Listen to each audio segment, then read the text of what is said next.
এই দেখো দিদিয়া এফ লিখেছে, তাই না? হ্যাঁ, কি সুন্দর লিখেছে এফটা।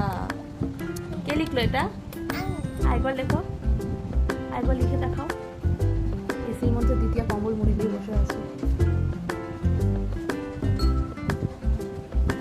বাহ, এবার ইয়ে লেখো তো, জি লেখো। জি, এটা তো এইচ হয়ে গেল। জি লেখো। এ লেখো।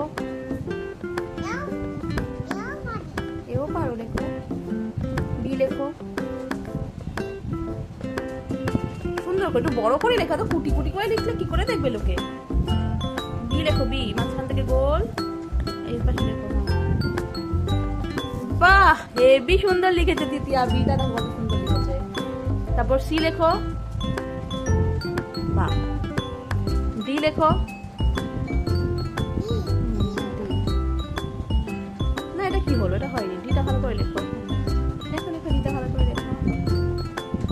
না, এটা ও হয়ে গেছে। ডিটা লেখো, দিয়ে একটা লম্বা দাগ, তারপর একটা half circle, straight line and then half circle. ওরকম না, হ্যাঁ, এটা উল্টো ডি হয়ে গেছে। দেখো, উল্টো ডি করেছে দিদিয়া, উল্টো ডি হয়েছে।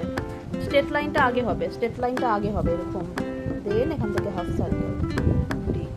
বুঝতে পেরেছো?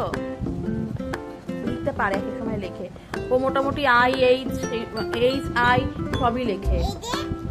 এইচটা সুন্দর হয়েছে, ছোট মাঝখানে করেছে। ঠিক আছে, এবার লেখো তো ই। হ্যাঁ, এটা উল্টো হয়ে গেছে। ই লেখো, ই লেখো।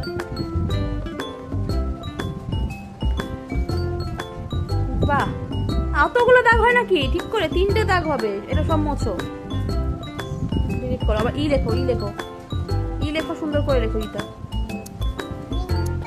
এই লিখতে পারো না? ই সব থেকে সুন্দর লিখতে পারো তুমি। E F